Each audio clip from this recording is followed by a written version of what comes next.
इयत्ता 9वी मराठी पद्य 1 अभ्यासूया वंदे वंदे मातरम. लेखक आहेत ग दी माडगुळकर. माहिती: प्रसिद्ध कवी, गीतकार, लेखक, पटकथा लेखक, कादंबरीकार, गीत रामायणकार, जोगिया, चैत्रबन, वैशाखी, पुरिया इत्यादी गीतसंग्रह प्रसिद्ध आहेत. गीत गोपाल, गीत सौभद्र ही काव्यनिर्मिती, कृष्णाची करंगळी, तुपाचा नंदादीप हे कथासंग्रह प्रसिद्ध आहेत. आकाशाची फळे, उभे धागे, आडवे धागे या कादंबऱ्या प्रसिद्ध आहेत. ग दी माडगुळकर यांचं पूर्ण नाव गजानन दिगंबर माडगुळकर असे आहे. गीताचा आशय थोडक्यात पाहूया मुलांनो. राष्ट्रभक्तीने प्रेरित होऊन ज्या शूर राष्ट्रभक्तांनी मातृभूमीच्या स्वातंत्र्यासाठी प्राणाचे बलिदान दिले, त्या देशभक्तांच्या गौरवाचे हे गीत आहे. हे गीत वीर भारतपुत्रांच्या विषयी कृतज्ञता व्यक्त करते. स्वातंत्र्यासाठी प्राण अर्पण केलेल्या वीर भारतपुत्रांच्या कृतज्ञताविषयीचे हे गीत आहे. चैत्रबन या काव्यसंग्रहातून घेतले आहे. कृतज्ञता म्हणजे काय? कृतज्ञता म्हणजे नुसती थँक्यू ची कवायत नव्हे किंवा जी जी करण्याची लाचारही नव्हे. कृतज्ञता म्हणजे मनातली भरलेपणाची जाणीव. एक उदाहरण पाहूया. अनेक दिवसाच्या पावसाच्या वाट पाहणीनंतर आभाळामध्ये ढग दाटून आले आणि दमदार थेंब कोरड्या शिवारावर पडले की शेतकऱ्याच्या नजरेत जी दाटते ती कृतज्ञता. कृतज्ञता म्हणजेच आभार. कृतज्ञता म्हणजे धन्यवाद, शुक्रिया, उपकार. आता आपण गीत अभ्यासूया. गीताचे बोल आहेत. वेदमंत्राहून आम्हा वंदे वंदे मातरम. वेद म्हणजे प्राचीन काळी ऋषीमुनींनी लिहिलेले जीवन स्तोत्र.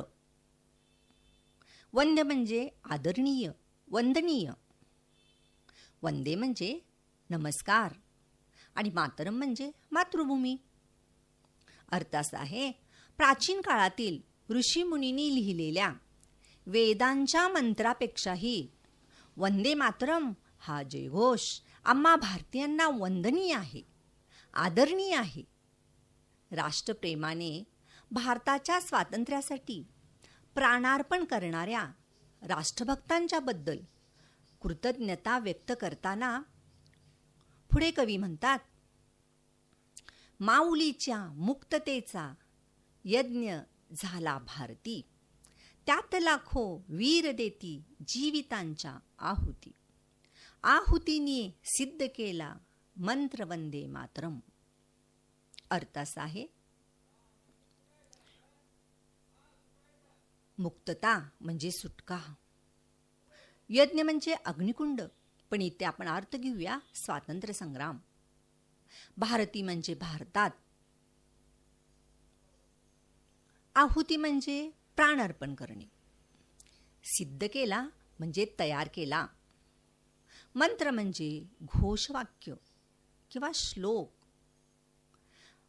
भारतीय स्वातंत्र्य लढ्यामध्ये भारत मातेला पारतंत्र्यातून मुक्त करण्यासाठी ब्रिटिशांच्या विरुद्ध धगधगता स्वातंत्र्य संग्राम झाला. त्या स्वातंत्र्य लढ्याच्या अग्निकुंडात लाखो वीरांच्या प्राणाची आहुती झाली. लाखो देशभक्त लोकांनी बलिदान दिले. त्यांच्या या प्राणाच्या बलिदानाने, अर्पणाने वंदे मातरम हा मंत्र निर्माण झाला. वंदे मातरम हा मंत्र तयार झाला. पुढच्या ओळींचा अर्थ बघूया. याच मंत्राने मृतांचे राष्ट्र सारे जागले, शस्त्रधारी निष्ठुरांशी शांतिवादी झुंजले, शस्त्रहीना एक लाभो शस्त्र वंदे मातरम. शस्त्रधारी म्हणजे शस्त्र बाळगणारे, निष्ठुर म्हणजे कठोर,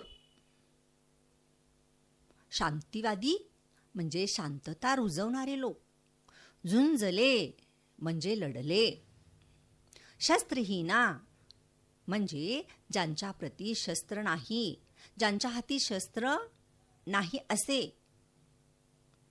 वंदे मातरम या मंत्राने त्यावेळी जे भारतीय स्वाभिमान हरवून बसलेले होते त्यांच्यामध्ये राष्ट्रीयता म्हणजेच राष्ट्रप्रेम जागृत झाले. सारे भारतीय खडबडून जागे झाले.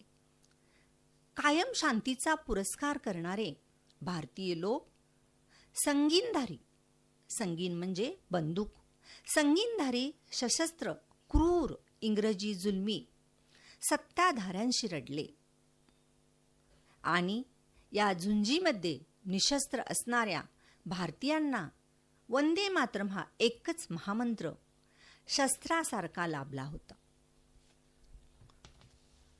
पुढील ओळी, निर्मिला हा मंत्र जानी आचरिला झुंझुनी, ते होतात्मे देव झाले स्वर्गलोकी जाऊनी, गातयांच्या आरतीचे गीत वंदे मातरम. निर्मिला म्हणजे निर्माण केला, आचरिला म्हणजे वर्तनात आणला, झुंझुनी म्हणजे लढुनी, हुतात्मे म्हणजे वीरमरण लाभलेले, स्वर्गलोकी देवांचा रहिवास असलेले, स्वर्गलोकी देवांचा रहिवास असलेले, गा म्हणजे गाणे, आरती म्हणजे प्रार्थना, आळवणी किंवा भजन.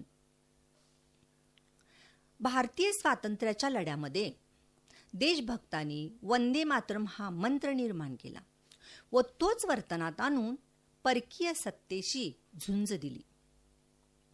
जे राष्ट्रभक्त या रणकुंडामध्ये प्राणार्पण करून हुतात्मे झाले ते देव होऊन स्वर्गलोकी गेले. त्यांना देवत्व प्राप्त झाले. त्यांच्या बलिदानाची आरती म्हणजेच हे वंदे मातरम गीत आहे. आपल्या भारत देशाला स्वातंत्र्य मिळवून देणारे वीर जवान, उदाहरणार्थ भगतसिंग, सुखदेव, राजगुरू, लोकमान्य टिळक, महात्मा गांधी, झाशीची राणी असे अनेक क्रांतीवीर व समाजसेवक, अनेक लढ्यामधून लढलेले वीर जवान यांनी आपल्या प्राणाची आहुती दिली. त्यांच्यामुळेच आज आपण भारतीय स्वातंत्र्याचे प्रतीक असणाऱ्या तिरंगा ध्वजाला मानाने सलाम करतो आणि म्हणतो, वंदे मातरम, वंदे मातरम, वंदे मातरम. धन्यवाद.